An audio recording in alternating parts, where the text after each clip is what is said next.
大家好，欢迎回到 Fluent Chinese Podcast， 我是安然。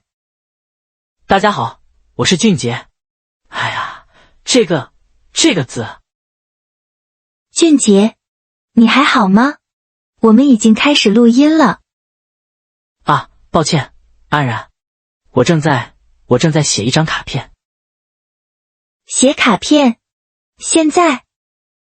是的，我的同事上周帮了我一个大忙，我的那个报告他帮我检查了，老板说我应该写一张感谢卡，这样更有诚意。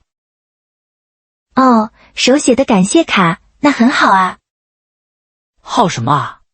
我写了10分钟就写了3个字，谢谢你。现在我想写谢谢你的帮助。帮助，我知道怎么说，但是这2个字怎么写？帮和助。我用手机查了，它们看起来太复杂了。我试着照着手机画，但是画出来的东西根本不是汉字。让我看看。俊杰，你这是在画画，不是在写字。我真的不明白，现在是信息时代，我为什么需要写汉字？我可以用手机打字，不是吗？又快又好，为什么我们必须学这个？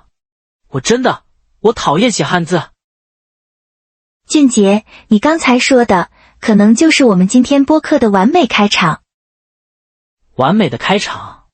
我现在的失败吗？不是失败，是真实。你遇到的问题是每一个正在学习中文的朋友，特别是初学者都会遇到的墙，一堵墙。一堵墙？对，你的口语和听力进步很快，但是你的阅读，特别是手写能力，被汉字这堵墙挡住了。你说的太对了，我就是撞在了这堵墙上。你刚才说老板让你手写是为了诚意，但你现在画汉字，说明你对汉字的理解还停留在表面，没有诚意。哇，你这么说好像是对的。所以今天我们就来聊聊这个大问题。我们的标题就是你讨厌写汉字的真正原因以及解决方法。我们来分析一下你为什么会讨厌它。我们不是在学习，我们是在诊断，给你看病。好吧，医生，请帮帮我。好的，第一个真正的原因就是你刚才做的，你试图记住每一个笔画，而不是把汉字看作部件的组合。笔画和部件有什么不一样？区别太大了。笔画是横、竖、撇、点、折等等，它们是构成汉字的最基本单位。对啊，我就是这么记的。比如帮助的帮，上面一横，然后左边一个撇，右边一个，中间在。停，你错了。一个复杂的汉字，比如帮，可能有10几甚至20个笔画。你试图记住20个笔画的顺序吗？我是这么试的，所以我失败了。当然会失败。人脑记不住超过7个的随机信息。部件，或者我们常说的偏旁部首，是汉字的积木。积木？对，我们看一个初学者都认识的字。好，你看到几个笔画？很多，我数一数，1、2、3、4、5、6个笔画。你又在数笔画了。不要数。你看它有几个积木组成？2个，左边一个，右边一个。对，左边是女，意思是女人；右边是子，意思是孩子。女和子？对，在中国古代文化里，一个女人有了一个孩子，这是一件非常好的事情。哇，好等于女人加孩子，这个我能记住，我再也不会忘记好怎么写了。这是一种组合方式，我们叫会意字，就是看到意思。但 80% 的汉字是另一种积木。一个部件管意思，一个部件管声音。完全正确，这才是汉字系统的密码。妈，我知道，一种动物。对，现在你看到这个字妈。妈妈妈由几个积木组成？还是2个，左边是女，右边是马。非常好，妈的意思是妈妈，所以它的形旁就是意思部件，是女。它的声音和马的声音很像，所以妈等于一个女人，她的声音像马。你可以这么记，一个女人发妈的音就是妈。妈，问题词，它也是左右结构，左边是口。为什么是口？因为你用嘴巴来问问题。完美。右边呢？还是马。为什么是马？因为妈的声音和马一样。完全正确。所以妈等于用口问，发马的音。妈，批评，说难听的话。这个字上面有2个口，下面是马。为什么有2个口？因为你骂人需要用很多口。可以这么理解，你很生气的用口说话。下面呢？还是马，因为骂的声音和马很像。俊杰，你发现了？你现在不是在画笔画了，你是在读汉字。妈，他们是一个家庭，他们都和马有关系。哇，这个太有意思了。我们再看一个意思部件，比如3点水。3点水，我知道，和水有关系。对，那你看这3个字，河、湖、海。河、湖、海，江河、湖泊、大海，它们左边都有3点水。为什么？因为它们都是水。没错，形旁3点水告诉你它们的意思和水有关系。右边的可、湖、美是声旁，告诉你它们的声音。我懂了。好的，我们再看2个字，可和喝。渴，口渴；喝，喝水。它们有什么共同点吗？它们好像右边都有一个和。你太棒了！右边的和是声旁，告诉我们它们的声音。那左边呢？渴的左边是3点水，喝的左边是口。为什么？我知道了，因为你渴的时候你需要水，你喝的时候你用口。完美。我们回到你刚才的帮助，我们看住，它好像是左右结构。对，左边是且，先不管它。右边是什么？右边是力，力量的力。对了，所以助的意思是帮助，你需要用你的力量去帮别人。助里面有力，我懂了。没错，所以你讨厌汉字，是因为你把它当成一幅画，但它其实是一个故事或者一个公式。你必须停止画，开始读它的部件。好的，第2个你讨厌汉字的真正原因，你太依赖拼音了。可是，安然，没有拼音，我根本不知道这个字怎么读啊。我理解，拼音是你的拐杖，它帮助你走路。但是，如果你一直用拐杖，你的腿永远学不会自己走路。我的腿就是汉字。对，拼音是声音，汉字是意思。在中文里有无数的同音字。同音字就是声音一样，意思完全不同。如果你只依赖拼音，你永远只能理解20%的中文。没那么严重吧？我们来做个试验。我说一个拼音，是。是。简单。是。我是学生。好的。那这个呢？事情。事情。你有什么事？哦，也是事。这个呢？试一试。是。尝试。还是是。这个呢？教室。是。房间。我的天，也是是。你看，是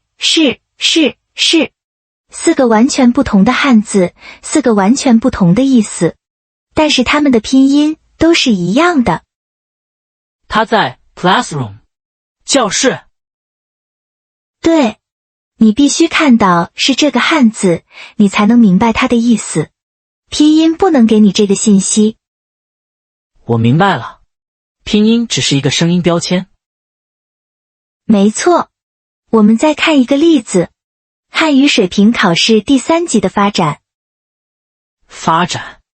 我知道。好的。那占领的占，战争的战，站起来的站。站，它们听起来太像了。如果你只用拼音，你肯定会搞错。但是你看汉字，发展的展里面有诗，战争的战，右边是戈，一种武器，站起来的站，旁边是立，就是站立。站里面有立。我们再看一个记的家庭。记。对，第一个记，记住的记。记。你看它的部件，左边是言，语言的言，右边是己，自己的己。言和己。对，你怎么记住？你说给自己听，你用语言告诉自己。哇，记就是说给自己听。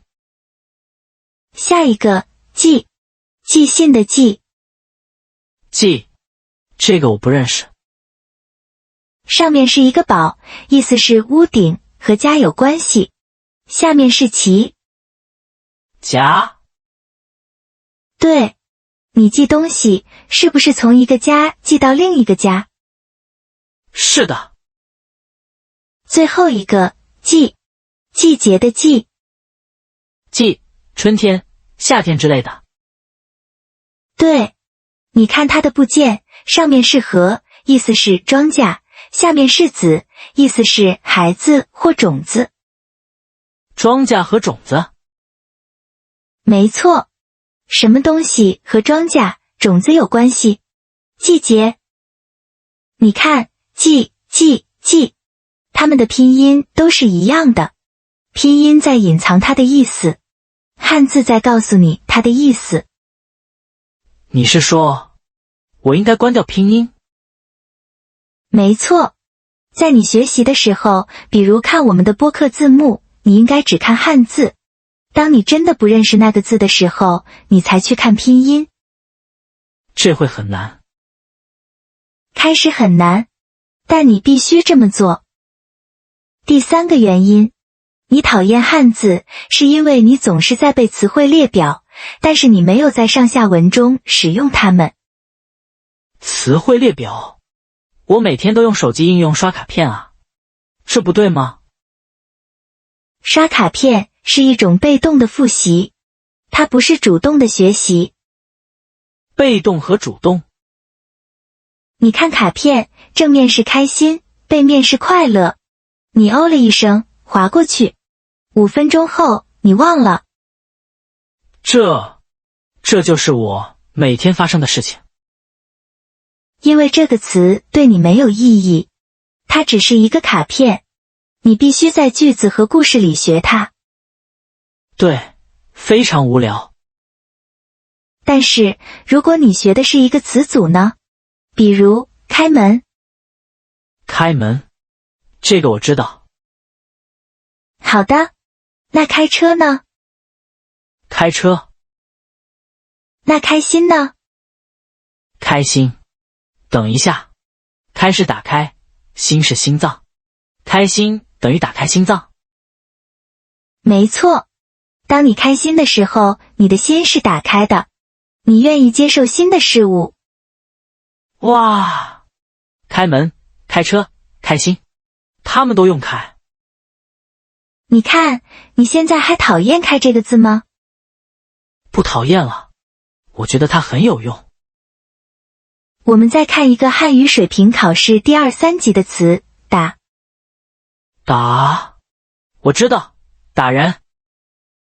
好的，那打电话呢？打电话。那打车呢？打车。打篮球。打篮球。打字。打字，就是我应该做的。还有打扫。打扫。你看，打的意思是打人吗？不是。我的天，我学错了2年。你没有学错，你只是学的太少了。你只学了打的一个意思，你没有学上下文。停止背汉字，开始用词组。我记住了。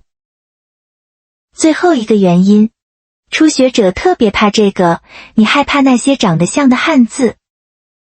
对，就是这个。安然，我真的受不了。